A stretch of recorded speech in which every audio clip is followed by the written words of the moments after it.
ఇప్పటికి జరిగిన అన్ని ఉప ఎన్నికల్లో కూడా ఇదే విధంగా వ్యవహరిస్తున్నారు. మననే విశాఖపట్నం మేయర్ ఎన్నికల్లో తీసుకుంటే అదే విధంగా స్పష్టమైన మెజారిటీ వైఎస్ఆర్ కాంగ్రెస్ పార్టీకి ఉన్నా కూడా దౌర్జన్యంగా మా కౌన్సిలర్ని, మా కార్పొరేటర్స్ ని తీసుకోవడం జరిగింది. అలాగే తిరుపతి, తుని, అలా గుంటూరు ప్రతి దగ్గర కూడా ఈ లోకల్ బాడీస్ ఎలక్షన్స్ లో మా YSR Congress party B form మీద గెలిచిన వాళ్ళని అడ్డగోలుగా దౌర్జన్యంగా భయపెట్టి బెదిరించి అన్ని రకాలుగా సామదాన భేద దండోపాయాలు ఉపయోగించి వాళ్ళని తీసుకుని వాళ్ళు గెలవడానికి ప్రయత్నించడం ఎంతవరకు సమంజసం? మీకు ఇచ్చిన సీట్లు సరిపోవా? ఇది న్యాయమేనా? ఎప్పటికైనా ఇలాంటి దౌర్జన్యాలు ఆపాల్సిన బాధ్యత కూటమి ప్రభుత్వం మీద ఉంది.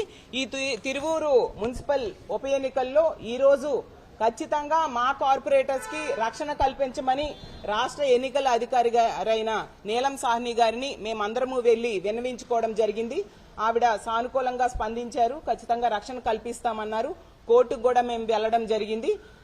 మనం ప్రజాస్వామ్య దేశంలో ఉన్నాము కాబట్టి ప్రజాస్వామ్యాన్ని కాపాడాల్సిన బాధ్యత ప్రభుత్వం మీద ఉంది. కాబట్టి దీన్ని మేము ఖచ్చితంగా పోరాటం చేస్తాం, ఎలాంటి దౌర్జన్యాలను అడ్డుకుంటామని తెలియజేస్తూ ఉన్నాము.